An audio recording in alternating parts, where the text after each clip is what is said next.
Xin chào.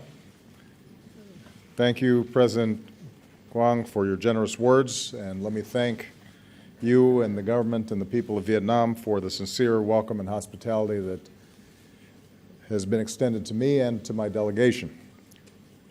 Over the past century, our two nations have known cooperation and then conflict, painful separation, and a long reconciliation.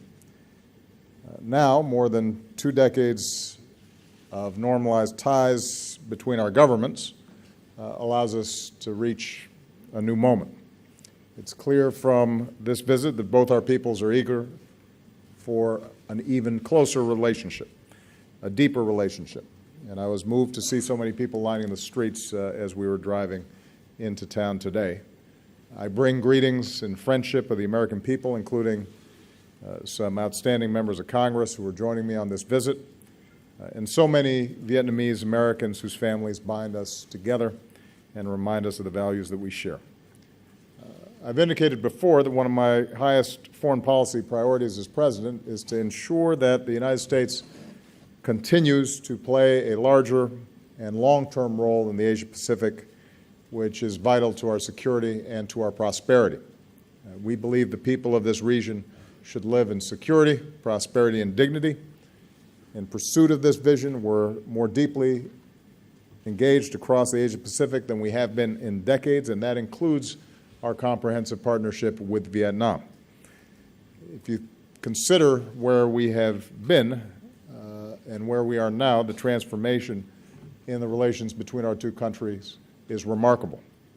Over the past 2 decades, our trade has surged nearly 100-fold, supporting jobs and opportunities in both countries. Since I took office, we've boosted U.S. exports to Vietnam by more than 150%. We're now the single largest market for Vietnam's exports. American companies are one of the top investors here. With our Fulbright programs, thousands of our students and scholars have studied together, and more than 13,000 young people across Vietnam are learning new skills as part of our Young Southeast Asian Leaders Initiative. Vietnam has become one of the top 10 countries with students in the United States. This year, we've welcomed nearly 19,000, the most ever. And last year, Vietnam welcomed nearly 500,000 American tourists to this country, and I will assure you that more are on the way. Our two governments are also cooperating more closely than ever. As part of our engagement with ASEAN and the East Asia Summit, we're working together to advance regional security and stability. Vietnam has welcomed American Navy ships to your ports. Our militaries are conducting more exchanges and partnering on maritime security.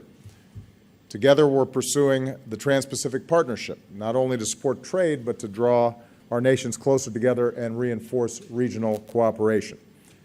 We're doing more to meet global challenges, from preventing nuclear terrorism to promoting global health security so that outbreaks of disease don't become epidemics.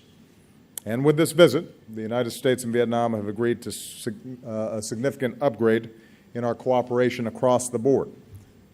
We're taking new steps to give our young people the education and skills that they need to succeed, and I'm very pleased that for the first time, the Peace Corps will come to Vietnam.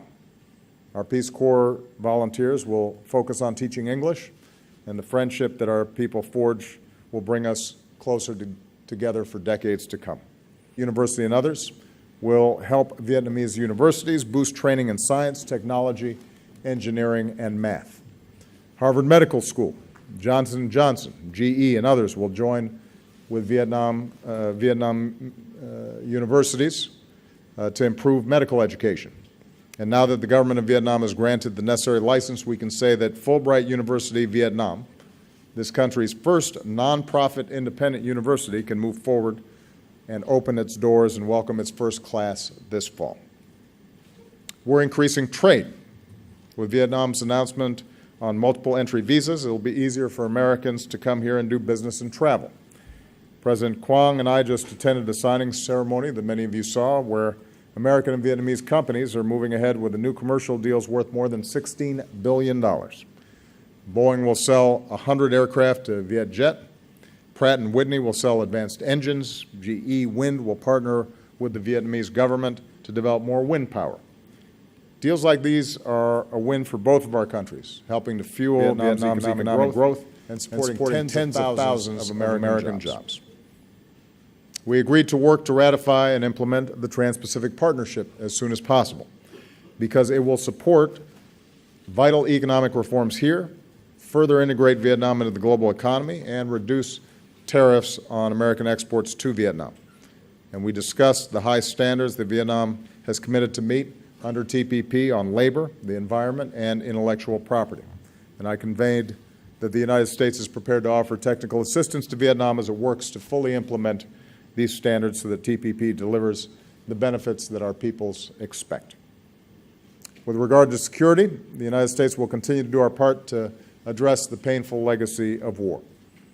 On behalf of the American people, including our veterans, I want to thank the government and the people of Vietnam for the many years of cooperation to account for Americans missing in action. Solemn efforts that will continue together. We'll continue to help remove unexploded landmines and bombs.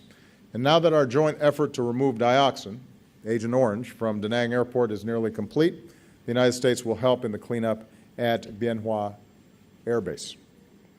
We've agreed to continue deepening our defense cooperation, including patrol boats and training for Vietnam's Coast Guard, and to work more closely together in responding to humanitarian disasters. And I can also announce that the United States is fully lifting the ban on the sale of military equipment to Vietnam that has been in place for some 50 years. As with all our defense partners, sales will need to still meet strict requirements, including those related to human rights. But this change will ensure that Vietnam has access to the equipment it needs to defend itself, and it removes a lingering vestige of the Cold War. It also underscores the commitment of the United States to a fully normalized relationship with Vietnam, including strong defense ties with Vietnam and this region for the long term. More broadly, the United States and Vietnam are united in our support for a regional order, including in the South China Sea, where international norms and rules are upheld, where there is freedom of navigation and overflight, where lawful commerce is not impeded, and where disputes are resolved peacefully through legal means in accordance with international law. I want to repeat that the United States will continue to fly, sail, and operate wherever international law allows, and we will support the right of all countries to do the same. Even as we make important progress in the ways that I've just described, there continue to be areas where our two governments disagree, including on democracy and human rights. And I made it clear that the United States does not seek to impose our form of government on Vietnam or any nation. We respect Vietnam's sovereignty and independence. At the same time, we will continue to speak out on behalf of human rights that we believe are universal, including freedom of speech, freedom of the press, freedom of religion, and freedom of assembly. And that includes the right of citizens through civil society to organize and help improve their communities and their country. We believe, and I believe, that nations are stronger and more prosperous when these universal rights are upheld. And when our two countries continue to discuss these issues as part of our human rights dialogue in a spirit of constructive and cooperative effort. And finally, the United States and Vietnam are expanding our cooperation in ways that benefit the world. Under our growing climate change partnership, we'll support Vietnam as it works to meet its commitments under the Paris Agreement. Because our two countries and others have committed to joining the agreement this year, we're within striking distance of it entering into force before anybody expected. In the meantime, we'll help communities in vulnerable regions like the Mekong Delta adapt to a changing climate and assist Vietnam's transition to a low-carbon economy. And that includes the low-carbon energy that will come from our cooperation on civil nuclear power. And as Vietnam prepares to deepen its commitment to UN peacekeeping, the United States is proud to support Vietnam's new peacekeeping training center. So again, President Quang, thank you for your hospitality. Thank you for our work together. I'm looking forward to the opportunity to visit with the Vietnamese people. Maybe I will enjoy some café soda. I believe that the relationship between the Vietnamese people and the United States can be one of the most important in this critical part of the world. And I believe that the upgrade in our ties that we've achieved today will deliver greater security, prosperity, and dignity for both of our peoples for many decades to come. Sin kamo.